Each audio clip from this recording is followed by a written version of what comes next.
A very good afternoon to Mr. Mehan and to my fellow teammates. My name is Michelle N and my matrix number is 215566, and we will be presenting the report that the interview that we had done with Mr. Calvin. So this is our table. Have you started sharing? Okay, so this is the table of content.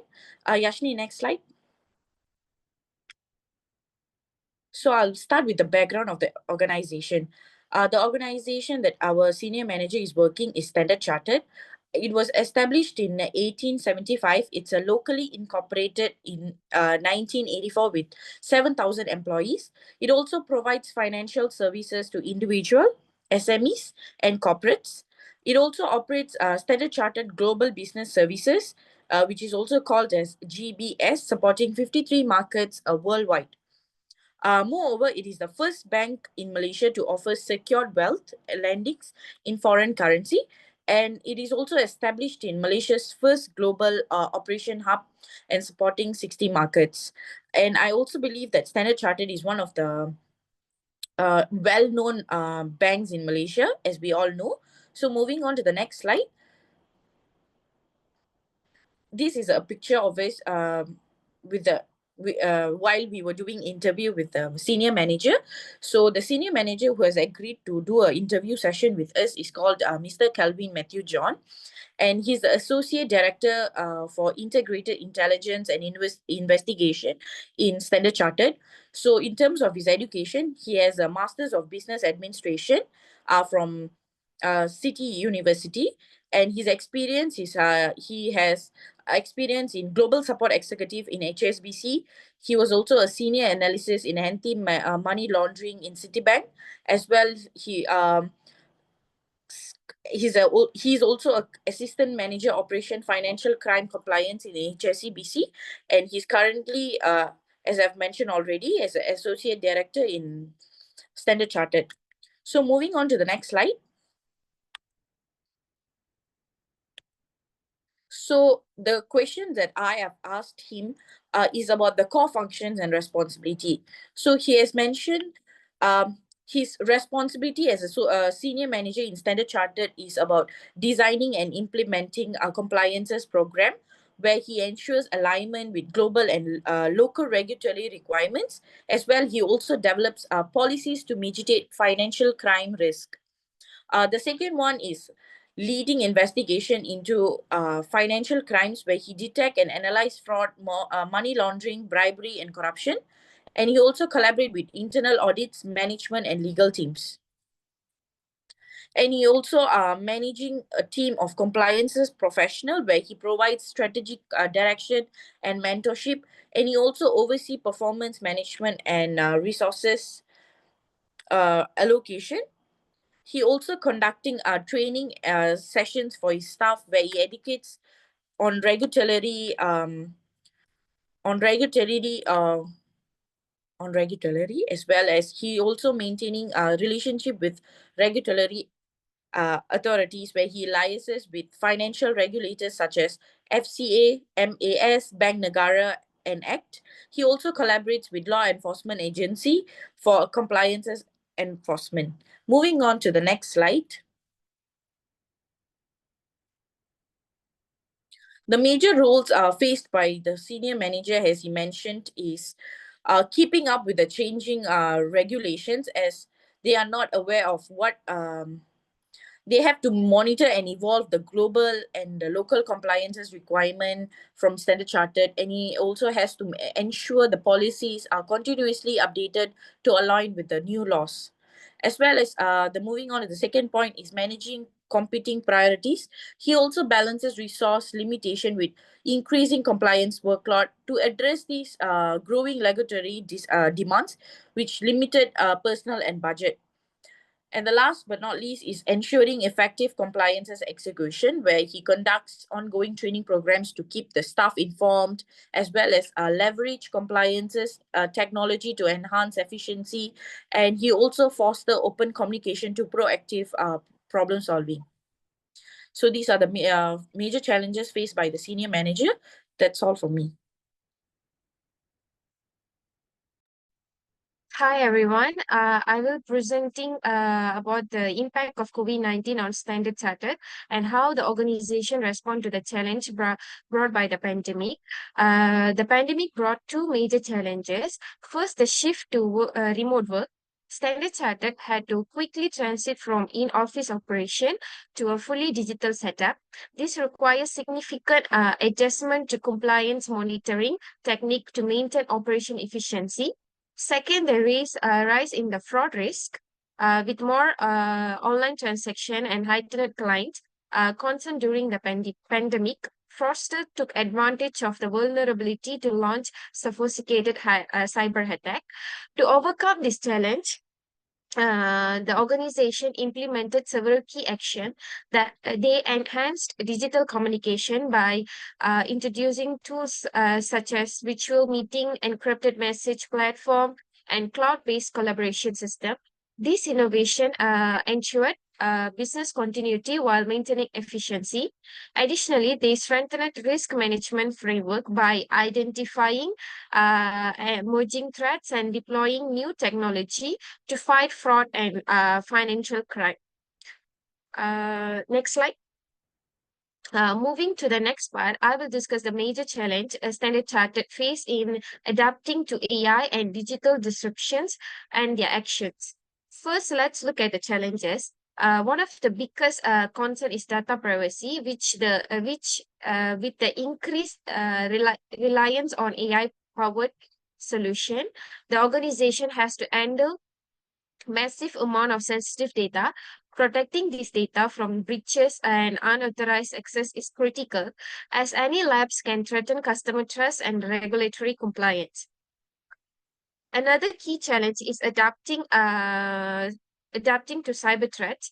Fraudsters and cyber criminals consistently evolve their techniques, making it imperative for the company to keep its AI model updated, resilient, and capable of countering new threats. Lastly, there are ethical concerns in automated decision making. For example, AI system influence decision like loan approval and risk evaluation. Ensuring these decisions are fair, transparent, and unbiased is vital for.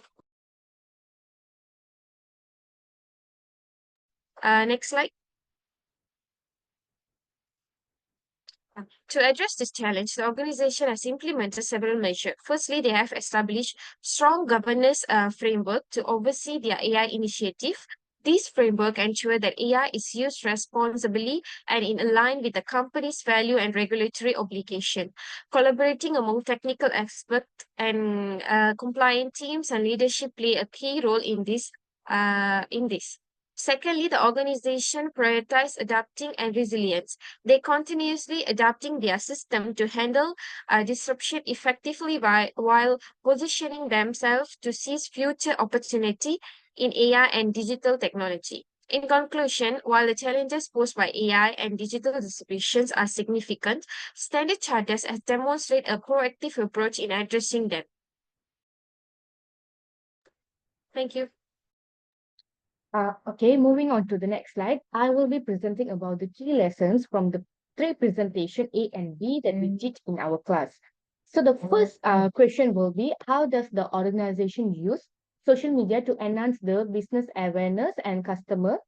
So social media has become a cornerstone for the Standard Chartered Bank communication, serving as a powerful platform to enhance brand visibility and also foster engagement with customers.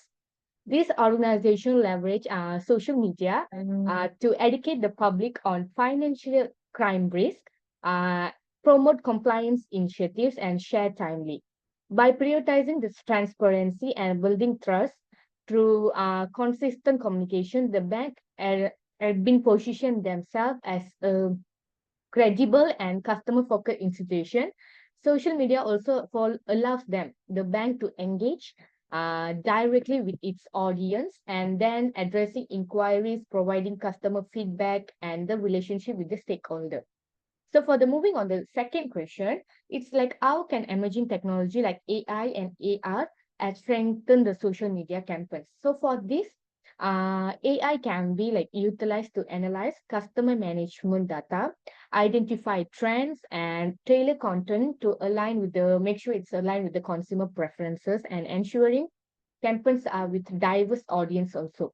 Meanwhile, AR also offers like opportunities to create interactive and immersive educational content in terms of like virtual scenario, game experiences, and then that ensure like it's ensure to understand complex compliance topics such as fraud prevention, cybersecurity measures, and this technology not only boosts security, but at the same time, it strengthens the bank reputation as innovation and customer-centric organization.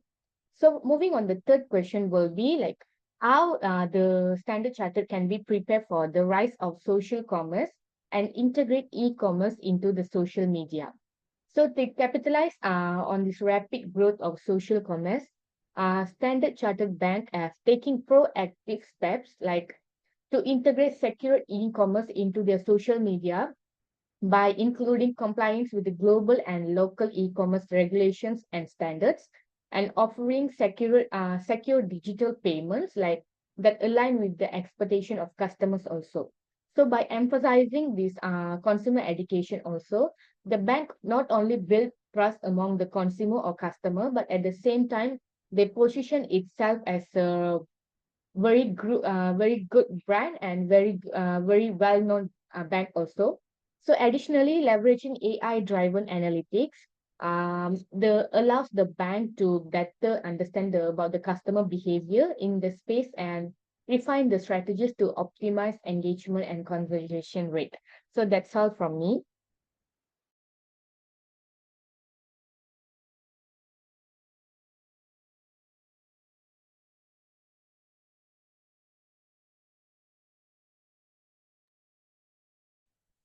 Uh, Next, I'll be presenting about AI and robotic. For the question, we asked how their organization adapt to the change in AI and robotic, especially in terms of workforce roles and productivity. First, they integrate AI tools into compliance process to enhance efficiency and accuracy, where AI-driven solution help automate compliance checks, reducing errors, and ensuring adherence to regulation. And they're also training the workforce to effectively use the technology, where employee receive structured training on AI to maximize their potential. And next, they enables employee to focus on strategic high value tasks, where automating routine compliance tasks allow employee to shift their effort towards strategic decision making.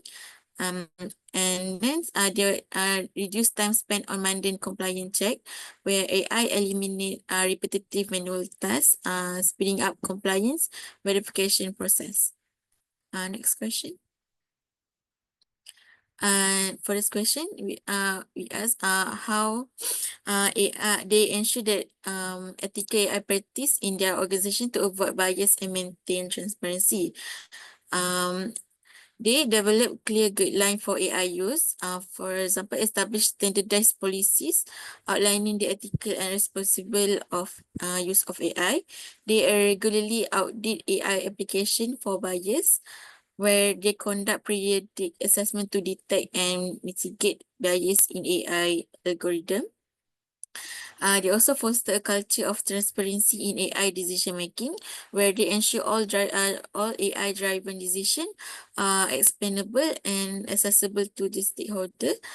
Also, they implement continuous training and awareness program on ethical AI practice, where they educate employees on AI ethic, regulatory requirement, and best practice. Next question. And last question for the AI and robotic is where we ask about how they should address the concern about AI reducing job opportunities and affecting career development. So, they position AI as a complement to human work, not a replacement, where communicate the AI enhance productivity by automating repetitive tasks, while employee focus on higher value activities. And also emphasize upskilling initiative to help employee adapt, where they invest in training program to equip employee with new skill that relevant to AI-driven workflow. They also ensure employee understand the evolving nature of their roles, where they educate employees on how AI is reshaping job function and industry trend. And also they identify career development pathway alongside AI advancement, where they support career progression by aligning an AI-driven change with new job opportunities. That is all from.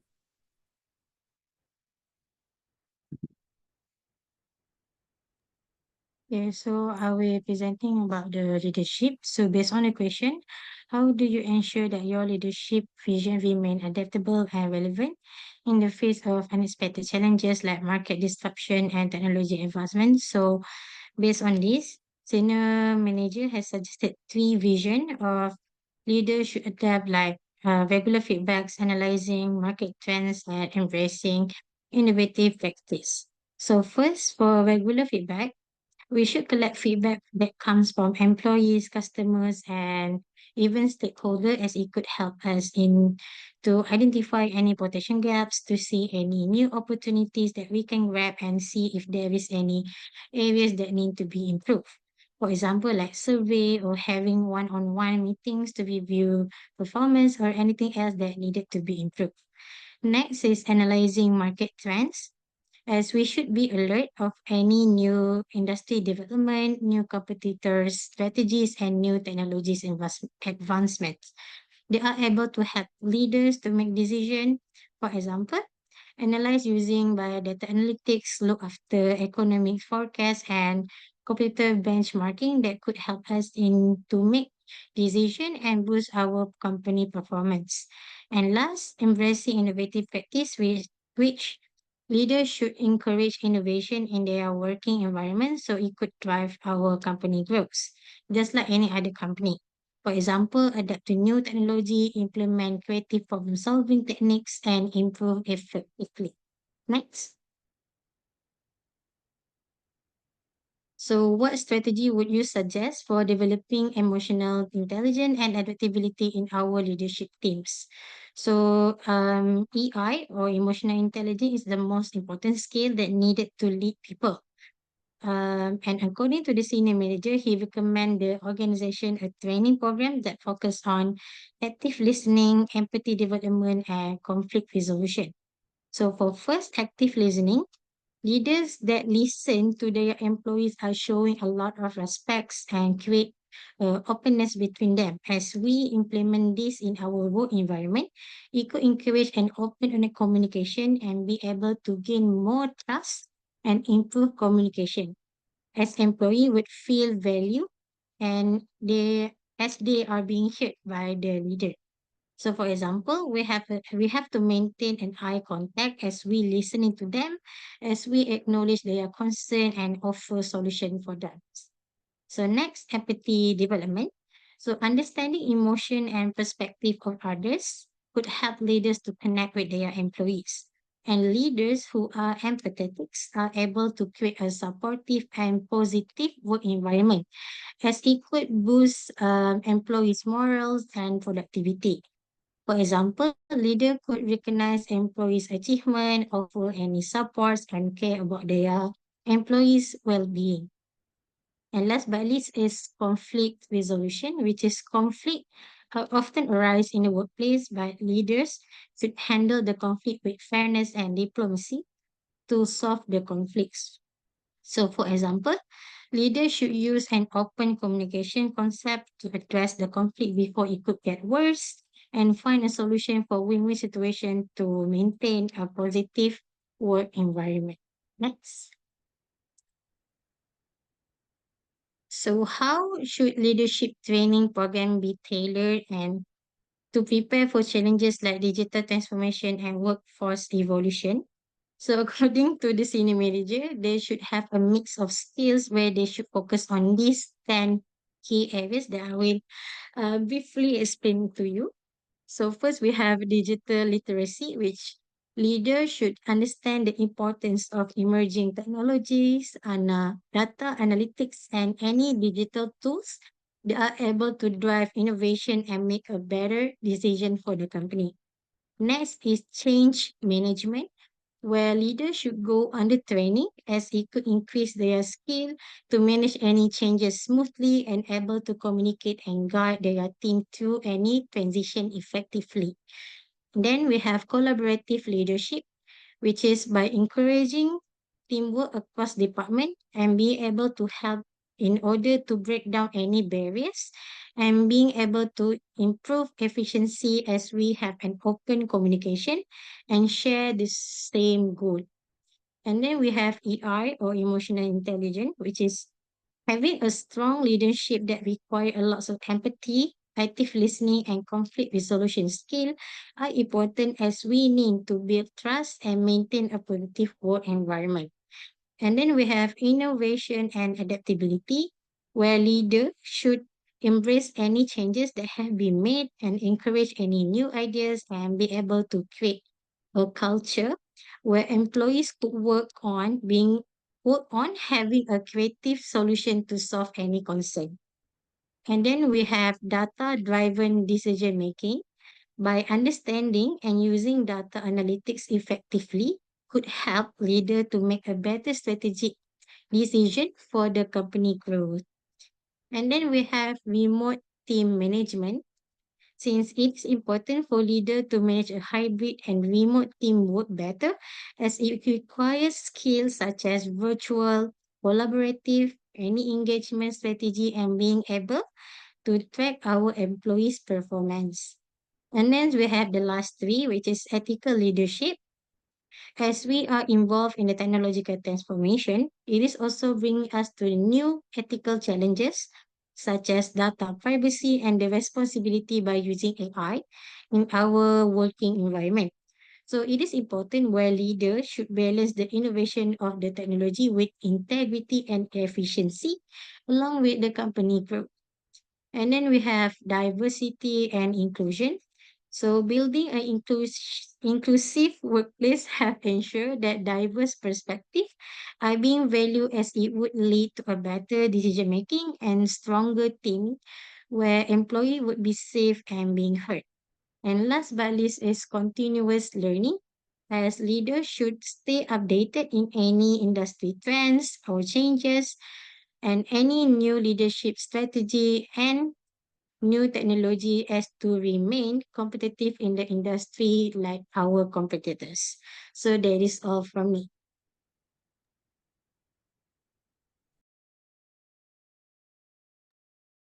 So moving on to the next part, which is the individual reflection. So my best takeaway from MGM 4136 is definitely it has molded me into a better person to handle the issues that will be facing in the workforce in the next years, because the topics that was given by Mr. Mehan for us to do presentation has definitely give us a lot of inputs about how to handle the problems that we will be facing, as well as the exposure that we have gotten through doing the presentation, be it the women in leadership, how women are treated in the workplace, and also the impacts of artificial intelligence, or be it the ERM, or and everything has definitely given me a lot of information as well as knowledge to be a better person in the workforce in the coming years. So that's my best takeaway, the exposure that I've got throughout this whole semester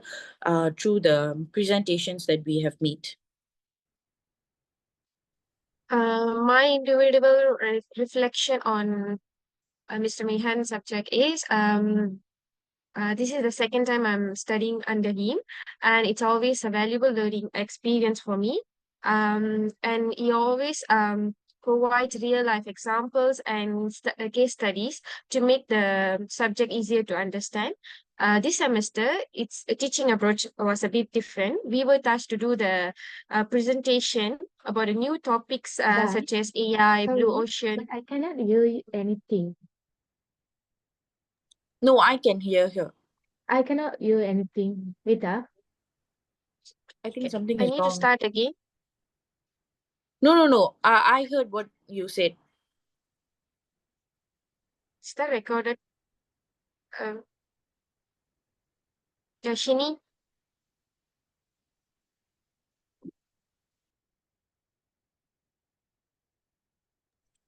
hello. We can hear you, Divya. I think something is wrong with Yashini's microphone. I So think can we I should. continue?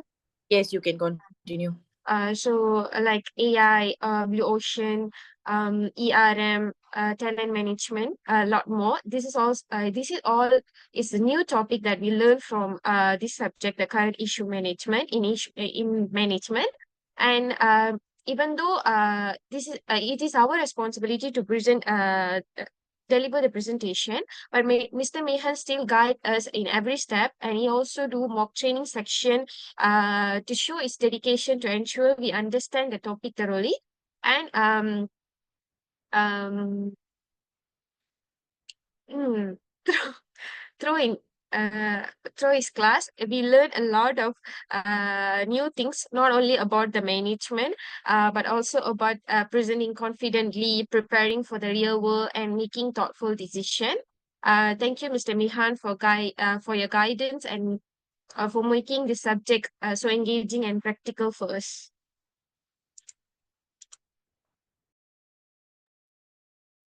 Okay, in terms of my reflection, I would say like the one of the key takeaway from this course is the impact of AI. Like AI as potentially like greatly influence the current world and the decision making and the efficiency also. And next, I would say the another impact is about the woman in leadership. Like as business is continues to evolve, diversity in leadership is now not just beneficial, but is necessary for fostering innovation and better decision making also.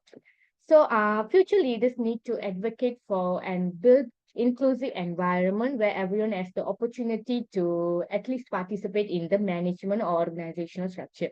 So another key takeaway is about the adaptability and ethical leadership in today's VUCA world. So as future managers, we need to be resilient, make informed decision quickly, and continuously embrace changes also. So continuous learning is like uh, crucial to stay in this world, and it's our responsibility to lead with integrity while addressing the changes or challenges in technology and society. So I would say in conclusion, success in management and today require to be adaptable, ethical, and opportunities.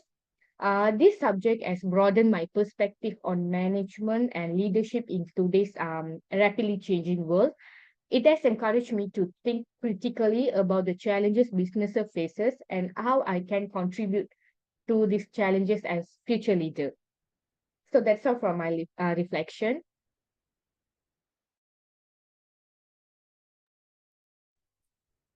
So for me, this subject, really helped me to know what's I need to prepare for my future, uh, uh, for example, in the leadership, I need to know what I should prepare to be a better leader, and also AI, how I should use AI correctly, and also I this subject where Mr. Mehan always give his experience about his work, what he's been doing.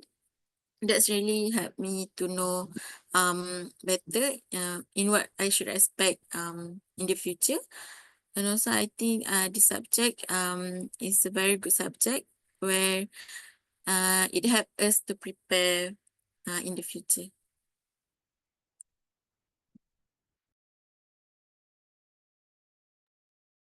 Okay, so as for me, so I think by learning this subject, it really opened my eyes how I can see there is actually a lot of issue that I didn't know that could happen in the workplace, and the topics that have been presented by my classmates are truly new for me.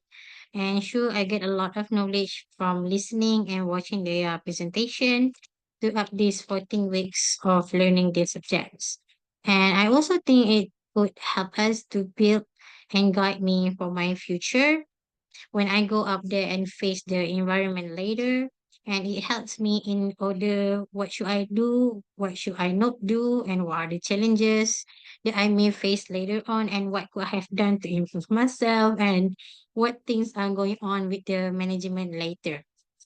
So in conclusion, I think this subject is really good for us to get some idea about what may happen in the future. And thanks a lot to Dr. Mehan for teaching us and giving us a lot of new knowledge that we didn't know about before. So that is all from me.